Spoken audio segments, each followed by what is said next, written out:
When Kirishima looks back at him, it doesn't break his heart. It shatters it, annihilates it. There's a hole there now that sucks in every bit of pain and festers it within him. Bakugou turns away. It was for the best. He avoids Mina's angered stare and stomps towards his quarters to lock himself in and work on removing Kirishima entirely from his memory. The only way to be safe, to avoid pain, was to avoid vulnerability. Bakugou was one of the fucking strongest pirates on these seas, and he wasn't going to let a shitty noble get in the way of it. He sits at his desk, frowning at the papers. At least he can fucking read now. He buries himself into his charts and maps and mulls over the riddles of the journals until the letters start to swim before his eyes like they've fallen into the sea.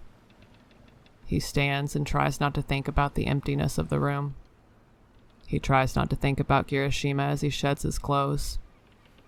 But a glance on the bed has him see the hair ribbon he gave him thrown on top of the furs. He frowns and growls, snatching it away and throwing it to the ground. He growls again when he finds his bed smells like Kirishima and 1001 Arabian Nights still sitting on the bedside table. He closes his eyes tight and wills himself to think of nothing at all. Even Bakugou himself can tell he's snapping at everyone more than usual. Mina gives him shit for it, and it's hard to ignore her, but he manages. They'd get over it soon enough. He'd get over it soon enough. He sighs with an angry huff and moves the papers on his desk. He has to concentrate. He has to concentrate.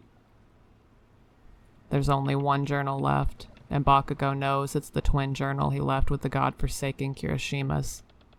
He thinks, though, that only one less should be enough to figure out the pieces on his own. He was bright. If he failed, he'd just return with expendable crew. After all, Endeavor reached far enough into the island to destroy it, and he happened upon it by luck and rumors, and of course a few stolen glimpses of Bakugou's maps. He'd learned to keep them much safer since then. He shifts some papers and fancy writing catches his eye. His heart gives a pang that actually leaves him winded, and he stands up vast in anger. He curses.